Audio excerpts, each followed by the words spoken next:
Alright YouTube, so we are back of course to talk about some Final Fantasy VII Remake, and what we have today is an interview with Naoki Yamaguchi and Yoshinori Kitase with The Guardian. It's honestly a very short interview, but they do ask a couple questions in regards to Remake Part 2, which is the main reason why we're making this video.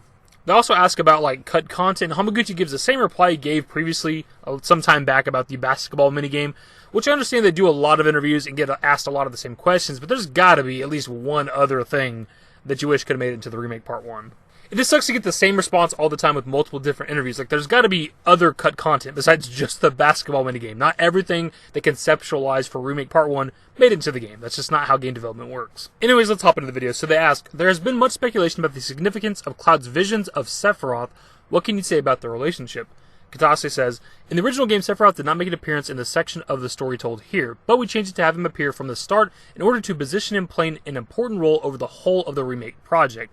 Sephiroth plays a major part in the ongoing story of the next game, so I'm unable to reveal any more information about him here. However, seeing this kind of lively debate between fans on social media gives us huge motivation for the next installment.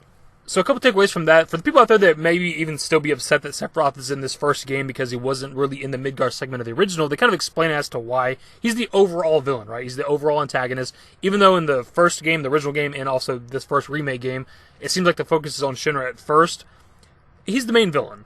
So it makes perfect sense to establish him from the very beginning. Even if you're not a fan or know much about Final Fantasy VII, you know Cloud and Sephiroth. You know who the hero is. You know who the villain is. We know it's not really just Shinra. The other takeaway is them saying that Sephiroth plays a major part of the ongoing story with the next game. Not really a surprise. It's even how it was in the original game. Once we leave Midgar, we're literally just chasing Sephiroth for the rest of the game. So it's not really groundbreaking news, but it's nice to know. It's our first little bit of information really for Remake Part 2. Sephiroth's going to be in it more. They also ask, on the ending, will future installments veer away from the original Final Fantasy VII story? Kitase replies with, I'm not able to tell you the answer to that now. I understand that there's a lot of speculation among the fans.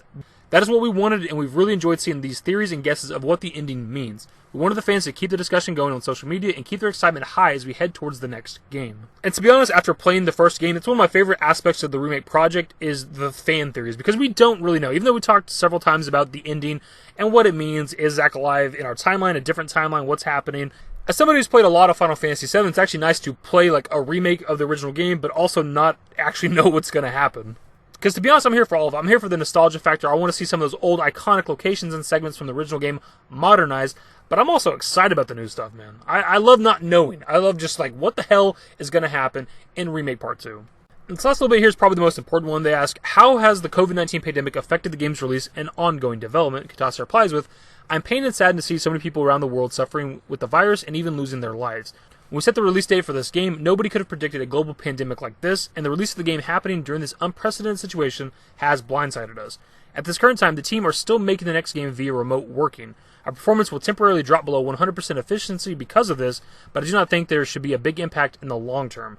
I sincerely hope that Final Fantasy VII Remake can provide those who are forced to endure the stress of living under lockdown a moment of relief and enjoyment in these trying times. So they definitely commented on coronavirus affecting the development of Remake Part 2, but I don't know if they've ever been this upfront about it, because he even says that they're below 100% efficiency right now because they're still working remotely. People are probably working from home. They're not in studio. And that's part of why I've been so adamant with people that are so desperate for Remake Part 2 news. I get it, I want news as well, but the first game just came out. It's still not, at this point, not even 3 months old yet. Part 2 hasn't been in development that long, and not to mention, of course, they're working remotely. The coronavirus has affected that shit. They're not in studio making the game, so there's a lot of factors working against the game coming out as early as people want it to come out. Now, that all being said, however, something I haven't talked about on the channel yet is they're supposed to be doing some game reveals in July and August. More specifically, Kitase said, we would normally announce new games at E3, yes. We'd plan to have a press conference as a replacement event, but we're unable to do so since assets were not complete.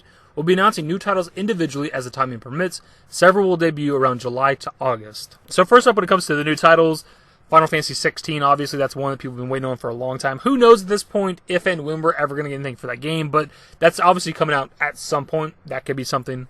In regards to the remake Part 1 and Part 2, it depends on if they plan on doing any sort of expansions or DLCs for the first game. We have no idea if that's going to happen, but July to August is the 3 to 4 month range. That's when a lot of games get their first piece of DLC. They could still give us something for that if they wanted to. They could give a little teaser trailer, a cinematic trailer. Hell, they could even do gameplay if they wanted to, simply because they have the assets. They have the assets for all the characters, including Red 13. They could even give us gameplay of that if they wanted to. he has combat animations. As always, it's a possibility. I don't know if they would show something for part 2 this early, even especially a trailer. We're not even really getting news for the game right now, so I don't know if they would give us a trailer of any kind, but it could be like a little teaser trailer. Maybe like the characters walking into Calm and then it cuts away, it ends.